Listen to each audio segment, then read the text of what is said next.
Hi everyone, it's a daily 10-minute business and finance news wrap for this Friday, the 24th of June 2022. The Australian share market had a good day to end the week, up 0.8% on the S&P ASX 200.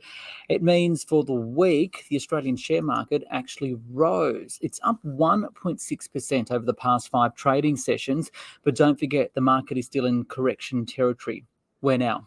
I spoke earlier with Matt Sherwood from Perpetual. Matt, interesting week. The market's up today, making for a good week. Why?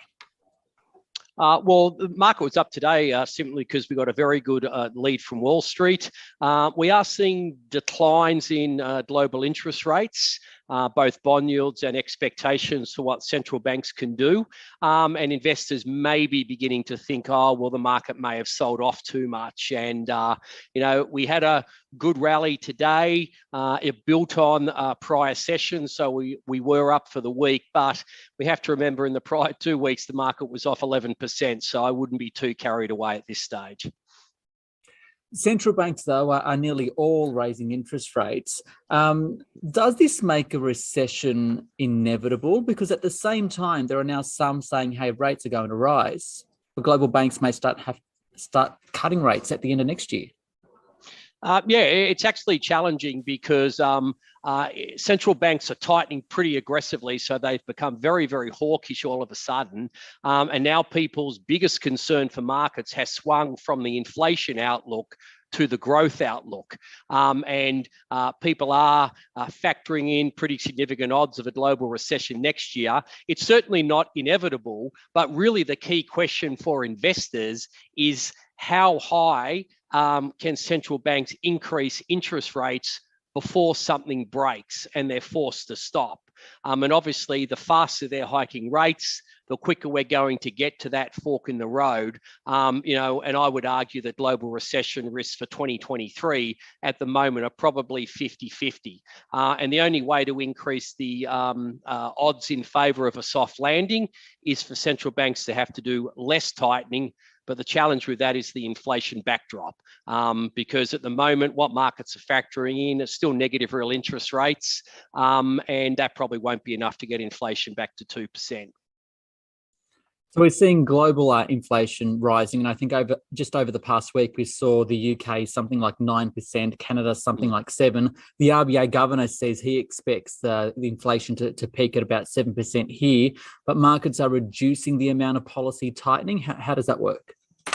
Yeah, it's a good question because, in the end, if inflation's going up, why would central banks have to do less? And the reason for that is markets are factoring in that they're going to get to that fork in the road and they want to endanger the expansion. Now, obviously, the challenge for that will be that I don't believe you can have expansion and core inflation back to 2% even by the end of 2024.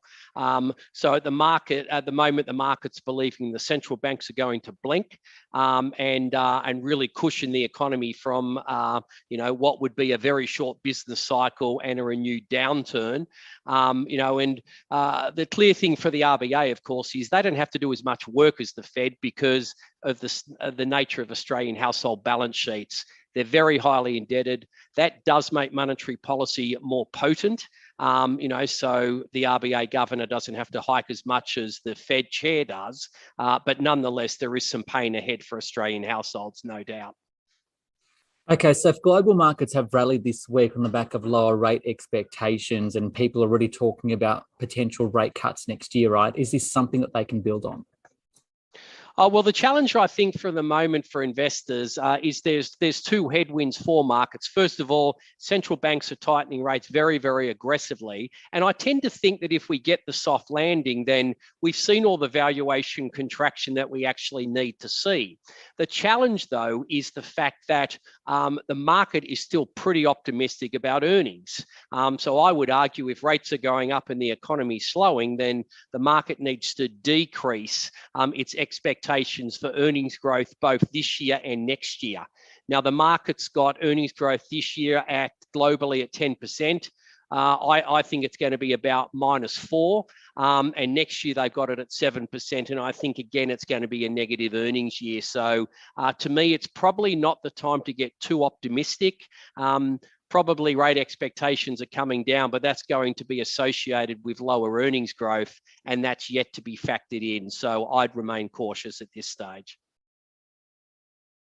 So is there a sign then that Australian investors should start deploying capital at all? Yeah, I would just remain cautious at this stage, Ricardo, because recession risks are elevated just by the size and the speed of the rate increases that central banks are having to implement now. And the RBA is no exception to that, even though they probably have to do less than other central banks. But at the moment, to me, the concern is the earnings picture. I still think there's pretty significant downside risk to that. So at the moment, I would remain focused on risk management in a portfolio sense. If you've done that this year, you've done very well. And I tend to think really the job this year is to protect all the gains we had in 2020 and also 2021. And if you can do that, then you can set your portfolio up to enjoy better returns in 23 and beyond.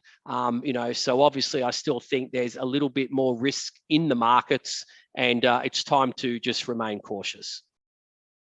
Matt Sherwood there from Perpetual. This SBS on the Money stream is provided for informational purposes only. The content in this stream should not be understood as constituting advice or a recommendation. It is not personal advice, and it does not consider your personal circumstances or objectives. You should contact a licensed professional before making any financial decisions.